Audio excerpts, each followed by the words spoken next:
Alrighty, ladies and gentlemen, welcome back here to the Florida's #1 podcast, The Cats and Bots. Here we go. 3, 2, 1. Producer Ben Castro, who's very quickly becoming the star of this program. Welcome Down to... under. We just went to Australia. Right. Australia. Very good, Ben. Hey, He picked it out. you I thought got it might have been something of the Commonwealth, which I guess they are, but...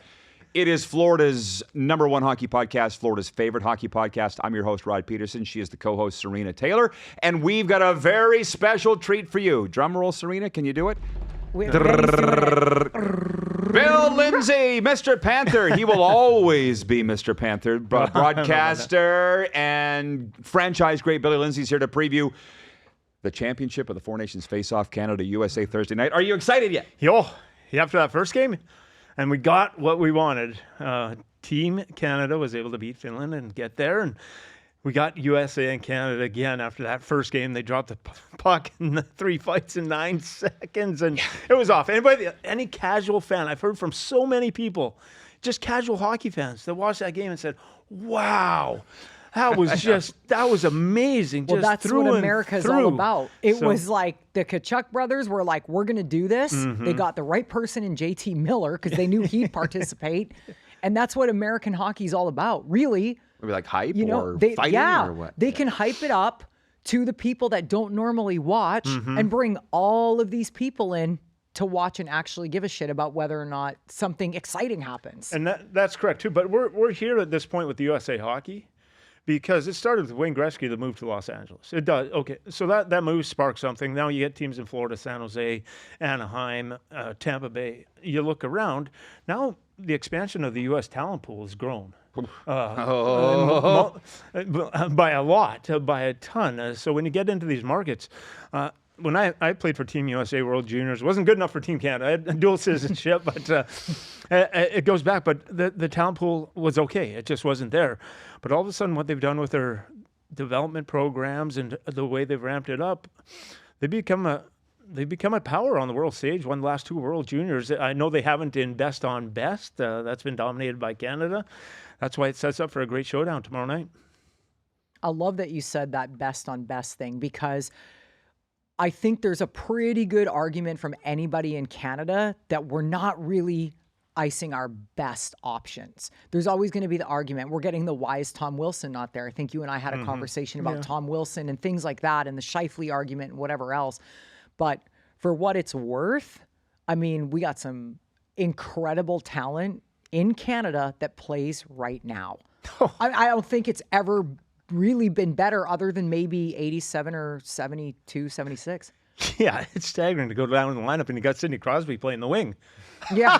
Okay, well, yeah, Sid, do you mind moving over to the wing for a second? Cole Harbour, Saskatchewan, or Nova Scotia, yeah. Shout out to you. McKinnon and Crosby on the same line. You had me talking about Saskatchewan earlier. Yeah. But, the talent, and you look down, it's just, both these teams, it's fun. But down the middle, that's where the strength is for Team Canada. You look, you got McKinnon, you got McDavid. It's a little bit more explosive when you look down the center ice position, and you talk about a lot where championships are won. I see it on the U.S. side, but if there is a game to be broken open, I'd look more to McKinnon. McKinnon was a little disappointing in that opening game against Team USA. McDavid wasn't. McDavid continues to roll even on the international stage, and if it's going to be tight. It is. It's going to be so tight. So if there was someone to blow it open, you look at maybe a little bit more explosive on the Canada side, both very deep teams. I did not expect to go right for the jugular at the start of this show, but here we are, and that shouldn't surprise me given the people that are assembled. But just to understand how big this game is on Thursday, I don't need your input because everybody would know. Hockey supremacy is on the line. You can put it as bragging rights, right? Yeah, sure. That's what it is. Yeah. That's for a year until the Olympics, but you don't want to give that up. Canada has it now, right? And you're a little anxious about the game. I mean, if you want to look at it like that, Canada always feels like they have the bragging rights of the best hockey nation in the world. They've lost, like you said, the last 2 World Juniors were extremely disappointing. But on this stage, they've been dominant. Of course, best totally. on best. You can't. Everybody. So it's like, do I think that this is going to make the U.S. as a hockey nation and Canada's not? No. You don't think they're going to If USA wins, they're not the global hockey superpower, because that's what I think. Just like what we were just saying before this game, right before this, Bill said it's a 50-50. You play, in my opinion, the way Canada is stacked and the way the Americans have their talent, you play a best of 7, Canada wins every single time. Canada's a better team. But like you said, when it comes down to one game, it's so 50-50. But that's how it's set up. Sure, but that doesn't... I wouldn't necessarily go all the way to say that they win the best of 7 all the time. It's a toss-up. Different things can come into play.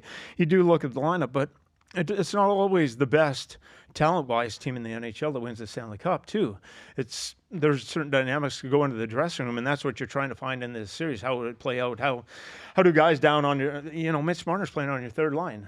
How do they adapt? I talked about Sidney Crosby playing the wing, and Sam Bennett of our team, Travis Konechny's a star with the Philadelphia Flyers. They're together down on the fourth line.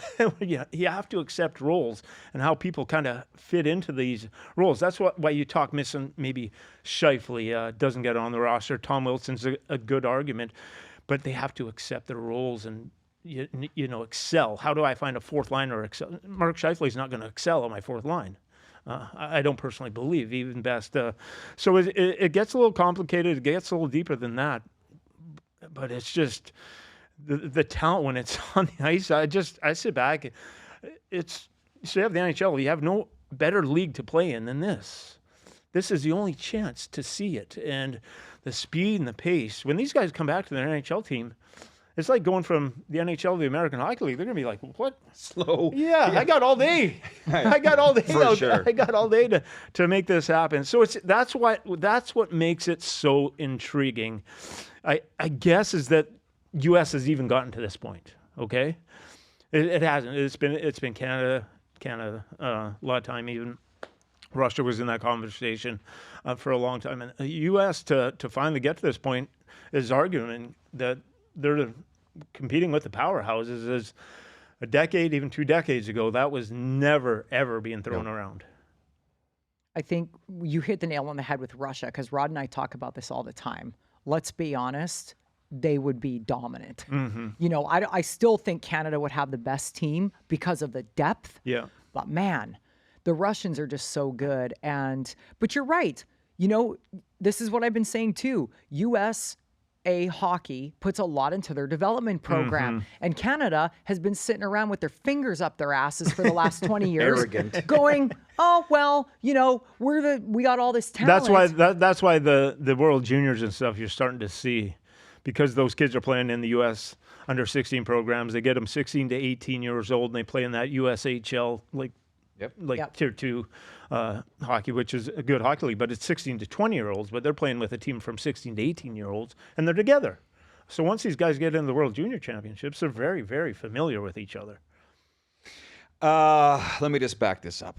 Slow things down. Rod's just stressed out, I think, because we went off. Okay. I had all these really nice questions. Let's go. We'll go right down. Go right down the list. Go right down the list. No, I got to go off script. I don't like doing that. But I want to go back to Saturday night's game. Okay. With the fight after fight after fight. I mean, I'm like, what is going on?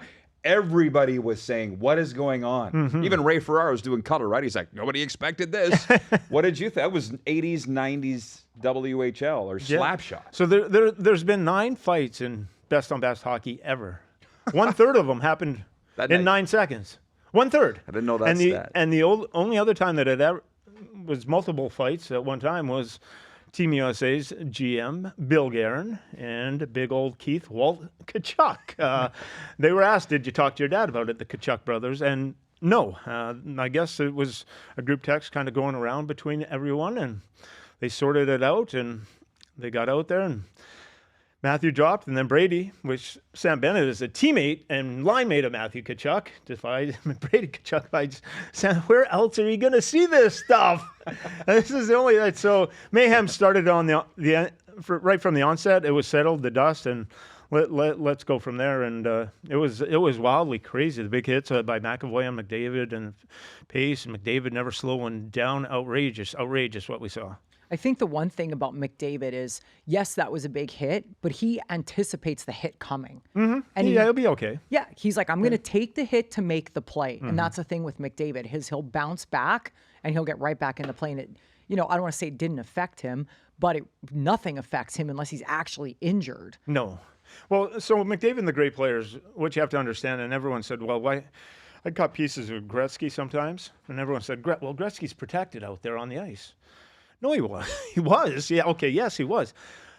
But Connor McDavid and the best players in the world, so they see the game, the puck, but they're always 1, 2, 3 steps ahead in what they're processing in their brain. That's what makes them special.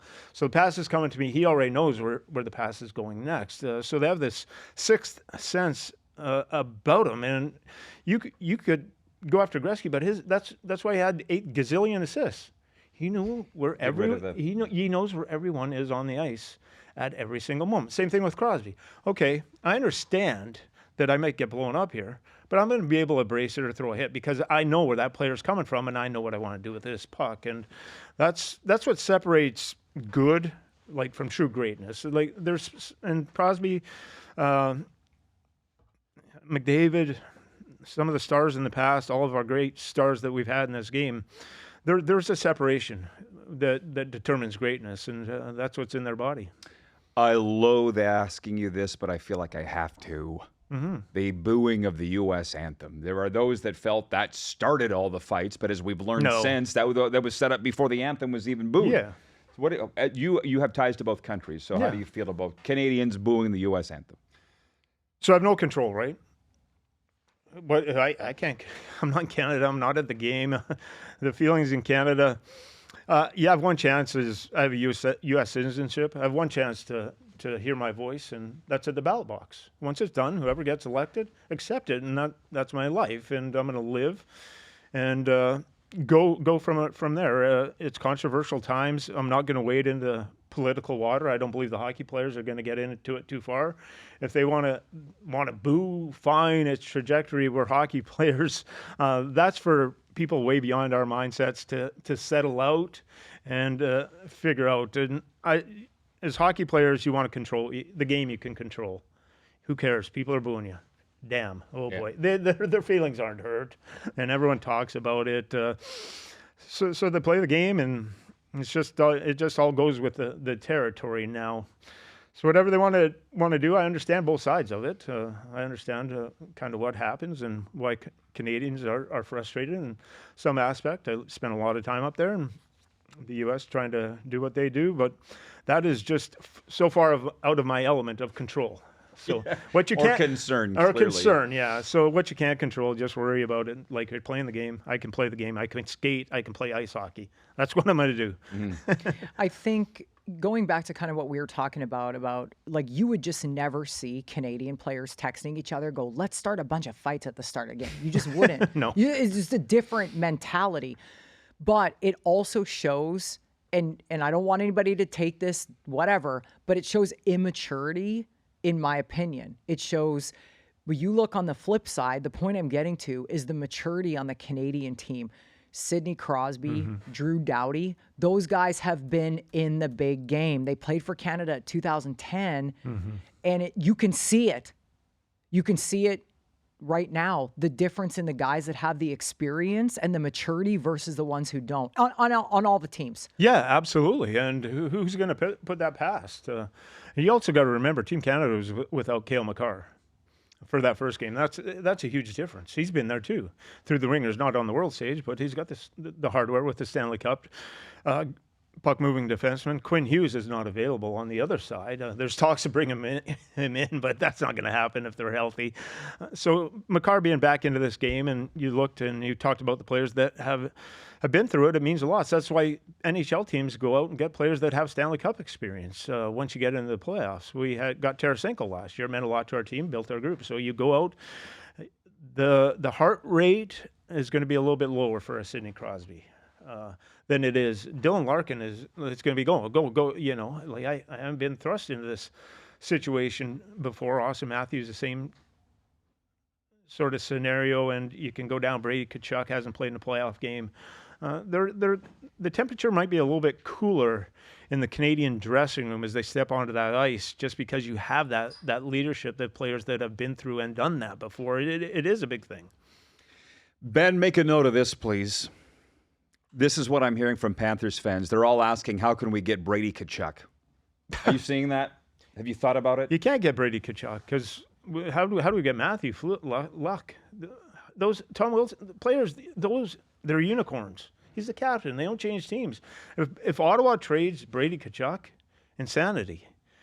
Player that hits, that fight. He's got over 100 PIMs, over 100 hits on the season, and over 20. Only player in the NHL. Where are you going to find that anywhere else? You're not. So how do you get Brady Tkachuk on the Panthers? I don't know. Good luck. Kidnap him. Ottawa loses their mind. Those players are just too valuable to franchises in the long run, in my personal opinion. Those certain players are unicorn players. I firmly believe Matthew and Brady Tkachuk fall into that category because of all the different things: the loudness, the talk, the fights, the hits, the goal scoring. There's a little salt and pepper in everything that they do. There's everything that you want. Yeah. Right? I think a couple of years ago when Ottawa was really bad, he was talking about that he might want out of there. Yeah, if it ever comes to a choice where it's his choice, then maybe that's something that happens. But to flat out absolutely trade him, no, never. Especially with the salary cap going up the next 3 years. You got someone you got Stützle and you got Brady Tkachuk and cornerstones, Jake Sanderson, you don't get rid of defense. You've got a core finally starting to develop, and you're going to be able to add to that. No, not in the immediate future are we getting Brady Tkachuk. And they have good goaltending. They have good 2 Swedish goaltenders. But Brady Tkachuk, in my opinion, is the perfect person to play in Ottawa. They need a guy like that. Yes. He's a great hockey player. Yes. He's good. Yes. And he's just that kind of guy, in my opinion, thrives on a Canadian team, which is kind of rare for an American, but he's a real ball buster. Yes. And that's versus why I don't think that's why Matthew didn't fare so well in Calgary, because it's different. He's a different player. Yeah. Different mentality. But Brady's a good player in Ottawa. He is. Well, the difference, Matthew, on that line, when Tkachuk was rolling in Calgary there with Gaudreau and all those guys on that number, I believe Lindholm, on that number 1 line. And he was fine in Calgary. It's just that the trade got presented because Matthew just said he wasn't going to resign, and that becomes like if Brady ever gets to that point that there's certain times as a player that you have control of your destiny, but that's where it's going to play out. But if I'm Ottawa, I'm doing everything to keep Brady Tkachuk happy. They made him captain, build it. Yes, you go out, American, Canadian, it doesn't matter. Russia, you go out and play that brand of hockey. Yes, I respect the way that you play the game. You go after it, and as you're a fan, I'm like, yeah, that guy gives everything that he got. So that's what I want in a player. That's what I want as a teammate. I had to ask. I got more. You? Go ahead. Okay. I could ask a million questions. Yeah. Well, just to get into the nuts and the bolts, and I might go for a walk once I ask this because she has her thoughts on the job done by the coaches in this tournament, John Cooper and Mike Sullivan. How do you feel? Yeah, I think it's been well-rounded. They've got where they needed to go. They're both so much experience. They rounded out the lines. I do like what Mike Sullivan decided to do. Everybody wanted it. Put Jack Eichel in the middle and put the Tkachuk brothers together. It didn't inform until the second game or whatever, end of the first game. But they got it, and now they're stuck together. So I believe that was a good coaching move on that side. With John Cooper and the tools at his arsenal, I do like the fourth line that they put together with Marchand, Bennett, and Konechny. There was kind of difference there. This is where that game might get separated here. We talked about the top 2 lines, very good. Dylan Larkin with the game-winning goal in that first game. You look down into those third, fourth lines, very capable of scoring goals. And as tight checking as it's going to be, do not be surprised if it's one of those third or fourth line guys that end up winning the goal. And they've done exactly what would you do different with these teams? Well, no, I'm not complaining, but you don't care for some of the line combinations of Canada. Well, I think that what confused me the most is the only thing I could think was John Cooper is a smart man, and far be it from me to question anything, but how do you put Reinhart and Marner, probably the two slowest guys on the team, with the fastest guy in the world? When they put him with McDavid in the second game, I'm like, what are you doing? Why would you put these two with McDavid? First of all, they can't keep up. Second of all, you need a guy that's going to go in the corner playing with McDavid. Why is McDavid the guy? Those two ain't going in the corner. They're not. Who? Reinhart and Marner. They're the softest guys on the team. So why are you putting them with McDavid? Once he put Braden Point with McDavid, it clicked. Well, and that's looked like the lineup that they're looking to go with tomorrow night. It looks like that Stone's going to be on that right wing with McDavid, which gritty down deep in the corners can help you a lot, and then Braden Point on the left wing. So there's maybe a switch that John Cooper's trying to figure out what can be a little bit better. So if you're disappointed, but you're looking at such fast chemistry, like okay, does this work? Like the NHL, sometimes how many times are we seeing change in a game? Looking for chemistry. Like 20 games into a season, I'm like, okay, does this player work with this player? Now all of a sudden I got the best players, and I think this will work with that. Yeah. So you mentioned the speed factor and different choices. But I'm the last person that's ever going to throw a dagger at John Cooper and Mike Sullivan. At this very moment, there might be a point with the actual NHL teams, but when you got the Stanley Cup resume, like any player, like I'm going to say, this guy's brutal, awful. How do you ever get touched? Patrick Maroon is terrible, especially after my career. There's times that I can point out, but just they're loving the job. They're trying to do what's best, and that's them. Yeah. I'm going to firmly trust you. As much as I know about hockey, I'm going to figure that, okay, yes, they might have a little better idea than what I might have in my mindset. You must not have talked to a lot of people in Canada, though, because it's not just her. I see it online. Okay. Yeah. I see it online. People are criticizing. But here's my thing is, number one, with the lines and the D pairings, you can't screw up the 20 best players in the world. So they'll figure it out, in my mind. And two, once a goalie, always a goalie. I just look at the goalies. I was a little surprised they didn't make a change with Jordan Bennington with the soft goals that he's let in. But that's why I also think John Cooper's the best coach on the planet. He picks his people and he sticks with his people. Yeah, go with it. Ride it. Yeah, Bennington is going to be our number one. Yeah, don't get hectic. Don't overthink things. That's impressive. That's what's impressive, and that is where that game was so tightly played. That first game between U.S. and Canada, the margin of error was so small. Ended up being a bad pass by Crosby and a bad line change, Canada, that led to the 2-on-1 for the Larkin goal. But the two goals that you're kind of worried about is that it's mono and mono. So you have Gensel coming down the left wing, straight on with Bennington, no screen. He's able to beat him between the 5-hole. Now you have Larkin with a lot of speed coming down the right wing, and that's a perfectly placed shot. It's hard to stop. But you have to stop and answer the question on the other side. Does Hellebuyck give up either of those goals? No. I believe just one, maybe one at best, right? So there, but that is one. Hellebuyck's the best goaltender in the world. I don't believe anyone can argue that over what we've seen in the last 4 or 5 years. I know. Yeah, so you have Connor Hellebuyck. Bennington, it's been sporadic at times. There's been ups, there's been downs, but that is unbelievable. That's unbelievable to me. That's where we've gotten to with you talked about all the greatness of Canadians, the greatness in net. In the NHL, you look at the Russians, the Finns, Swedes. There's no explanation for this. Yeah, it's we don't don't understand that. The best three that you could find is Bennington, Hill, and Montembeault. That leaves you a little staggering. So, one area of concern is the Hellebuyck versus like Bennington can't in a game that tight. Neither goaltender, but especially on Bennington, he can't give up a battle. He's got to make the saves he's supposed to make. It's the spitting image of the '96 World Cup. Canada was a better team. They outplayed the U.S., but Mike Richter stood on his head. Mm-hmm. And it was like, yup, you could see it coming. But Hellebuyck has just been lights out. Mm-hmm. You know, he takes a lot. Can you imagine facing that Canadian power play or any of those forwards? I mean, he's I don't want to say he's used to getting pounded in Winnipeg, but Winnipeg's also a high-pressure place to play, and that guy never wavers. Yeah, and when you watch him in person, so there's no wasted movement in his game, which is impressive, and the recovery and the strength. But getting to watch him play in person is just it's remarkable, because when he sees the puck, it just doesn't go in, even through traffic. If he's able to get eyes on it, it's almost always rebounds or screens or tips or second directions. I know McDavid, if you want one-on-one, maybe McDavid, the backhand shelf, that's one way that you're going to be able to do it. But he's truly, there is, at this moment, everyone is kind of, he's a couple of heads above any other goaltender in the NHL.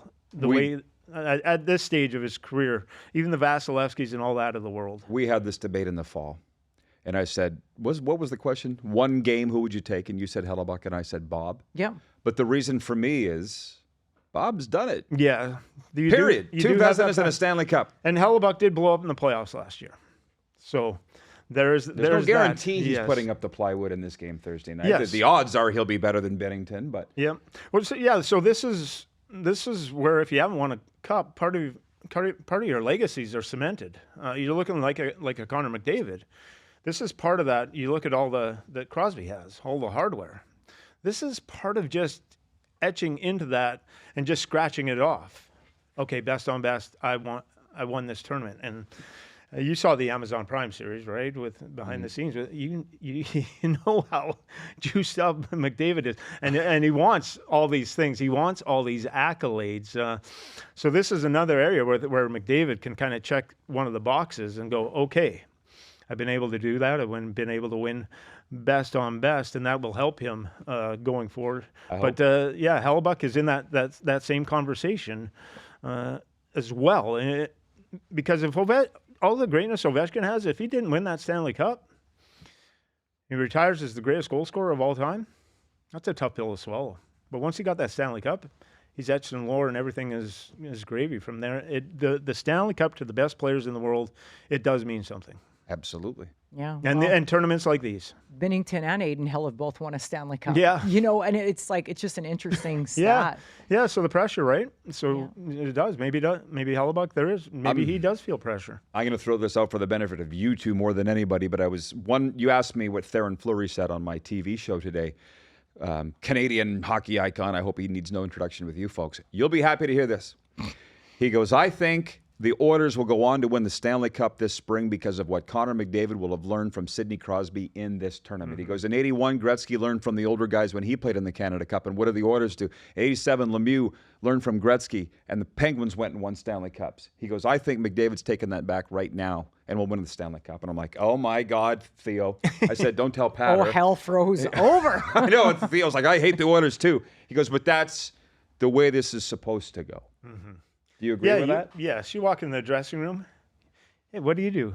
Like in certain areas in the faceoff. So tips when you're around them, even in the practice with the tempo. Different coach behind John Cooper giving you some different advice. But when you're around everyone that's the best, okay, I'll take a little bit of that, maybe add that to my games. Just little things, mindsets. What's your game day routine? How do you go through? How do you process? Okay, maybe I can change those type of things. And just a little change for that and for the mindset. You're always learning. Hopefully, I guarantee these guys are. They didn't get where they're at without being able to learn.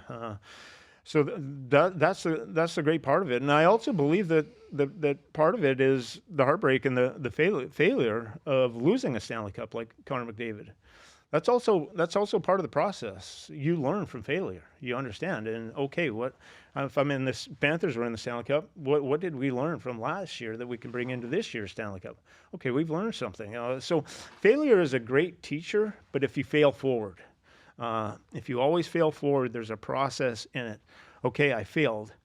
I accept it. Now what do I do and what do I learn that I'm failing forward next time to make myself better? So all these things, when you add up, that's where the mindset is of all these guys. And this game's not going to be a failure for either team, win or lose in a one-game scenario. It's all a success, and a success for the NHL. But that's the beauty of it, is there is failure in life, and you have to accept it and get better from it. Mm-hmm. I love that, they just passed the torch down, and it's been like that. Like, we could probably sit here and rattle off the last 60 years of international play where Canada has just passed this guy to this guy to this guy to this guy. And it just goes to show you how strong that is. They had Crosby come in, and now he's passing it to McKinnon and McDavid, and they'll pass it to the Bedards of the world and the Fantillis and Celebrinis, those guys. Those are the things that make me proud to be Canadian, because we don't ever quit. Yeah. I think we are a little behind on the development portion because they're like, it'll sort itself out. Not anymore. But that's the one thing that I think sets us above as a hockey nation. You don't even see the Russians do that. And they're proud. Yeah, there's proud. And you pass the torch and you pass the legacies from one player to the other. And that's the greatest thing about the NHL and the ambassadors. I would agree with that, with the Team Canada and being that. But I would also lead into this as if you took Crosby and even Alexander Ovechkin coming out, okay, and what they've done for the sport, they're great ambassadors. They're very well. And as far for the Canadian hockey and what it's mostly where I grew up in Canada and what I was taught is that there's there's a humbleness behind that drive. So when you get out there, and Crosby, everything in the world is expected of him. But he went about it in a humble way. It's just work. And then just past that, you watch him in the TV interviews, there's class in the room. And that same thing. So you pass that on. How does McDavid now become an ambassador, not only for himself, for the game of hockey, for Canada? How do I lead myself in a certain way that I'm able to pass on to future generations? This is how it's done. And I love that about our game and our people. And especially that's what I learned the most growing up in Canada and being taught is whatever your success, be humble about it. You can drive hard, but make sure it's done without speaking too loudly. Just let your actions do work for themselves on the ice. And that was always kind of the Canadian mindset and the place that I grew up. And I think it spreads throughout all of Canada is just approach the game with that kind of class, and then you're able to pass on that lineage in a rightful, respectful way. Mm-hmm. I got what? Nothing. Say it. Just the gloating has already begun. Okay, so I don't like gloating. I don't like gloating. We haven't won anything yet. So outsiders, fans can gloat all they want. What's that? Fans and people can gloat all they want. Yeah. Outsiders can gloat all they want. Yeah. I'm talking about the actual players. Yeah, who are you talking about? You want to celebrate. Oh, the American fans. I mean, the people that don't even watch. It's just like the class, like you said, the classiness. And I'm not getting into that on here because somebody's going to fucking roast me for it. But there's a difference in class. There just is. Yeah, I don't know. I think America's got it to where they've understood too. They've understand a program. I played World Juniors for USA Hockey and had an experience with the U.S. Olympic team that actually was disappointing, but actually led my road to the NHL. So I am thankful for U.S. For giving me an opportunity that wasn't afforded for me. I was not good enough for Team Canada at the World Junior Championships or to try out for an Olympic team. I did have that opportunity with the U.S. So I was really grateful for that. So I do have respect a lot for what they try to do. I'm not going to argue about different. I have the ultimate respect for all the athletes and what they're trying to do in different countries. I grew up in an American family. It's on the world stage because Canada gave me hockey. I still find myself pulling for the Canadians. I have an all-American family. Brother, everything was raised in the U.S., played, like I mentioned, for U.S. at World Juniors and that different sort of scenarios. But because I was born in British Columbia, raised there in a small coal mining town, and if it was anywhere else, hockey would not have been on my plate. And it was given to me at an early age, and the only reason I got to experience it and all my development up to that point until I moved away from home was Canadian born. So when I actually get on the stage, even with the torn at sides, I say I win both ways, but there is a certain side, there's a certain side of me that does, with my Canadian background, say, yeah, I'm going a little bit here with, on this side. Yeah. Well, I could talk to you for hours, but I guess it might be time for predictions. And I'll just go out and say, I picked Canada going in. I'm going to stay with Canada to win, and I'm cheering for Canada. And I don't think anybody would have a problem with that. Who wants to go next? Yeah, I'll go the same. It's going to be 3-2 is going to be the max score. It's going to be no penalties, hardly any. There's not going to be the fights. So you maybe get 2 power plays aside if you're able to cash in on one of those. The mistakes that we saw are going to be minimal. There's no time to operate out there. The best players can play defense, and they can be physical when they want. So when you get the puck, how the heck are you going to score? It's 3-2 is the max. 1-0, very possible. Yeah. It's going to be that kind of game, back and forth. And as I mentioned, I believe the 2 game breakers, even on defense, McCann, McKinnon, and McDavid. Those 3 have the explosiveness in a tight game. If there was to get blown, that it comes right down to the wire, that I would trust maybe the explosiveness of one of those stars to maybe get it done for Team Canada and edge out and get the victory. Okay, so Canada. Who are you picking? I will never bet against my team. I will never. Canada's going to win. Yeah. But you actually believe it, though. Yeah, so, I do. Yeah. I do believe Canada's going to win. See, I don't have that firm belief. No. Of course, like you can't. You can't, No. right? I'm not like, oh yeah, but for Canada to lose 2 games in the same tournament as the better team, Canada's so strong. At the World Juniors, I was like, ugh. There's a lot of problems here. Yeah. You know, Canada's probably not, they have a great team, but they probably, they might not win because there's just too many. They put a great team together.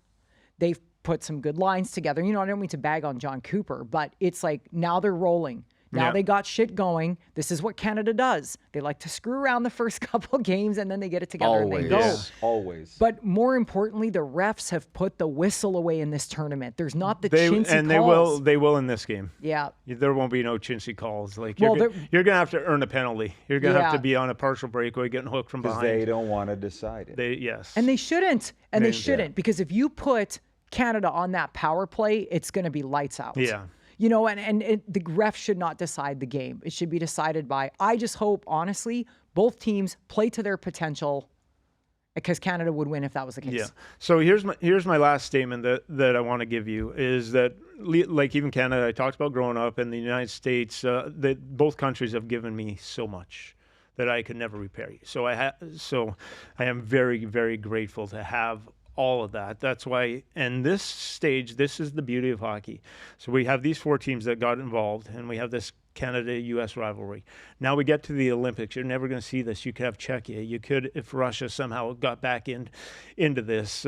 You're talking about 6 teams that could win a gold medal if things possibly went right. So we have this showcase of this sport on this stage. This is remarkable how it's blown up. So this is all for the NHL fans out there and everyone watching and supporting our game. This is as good as we're starting to see. And basketball got challenged a little bit on the U.S. stage at the last Olympics. Rarely. It can't happen in basketball. There's not the teams. U.S. is dominant.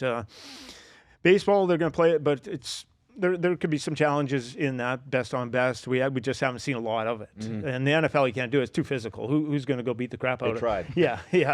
Yeah. Now it's down to flag football and all pro. But even if you tried to do that, so it's the fastest world-class game. The NHL should be celebrated. Both countries, all the countries that participated in this and will at the next Olympics. Just the hats off to the whole hockey nation and the whole hockey world that we are getting to this point, that we're able to develop it and see greatness from everywhere. Pause to enjoy it and celebrate it, right? Yes. Bill, enjoy the hockey, man. All right. This has been outstanding. It's going to be awesome. The game's going to be awesome. Fans love it. Tune in. You are going to see the fastest, best players doing everything that they can to win a game, and I cannot wait to sit down and watch it. And we will talk about it next week right here on Cats and Bolts, Florida's favorite hockey show.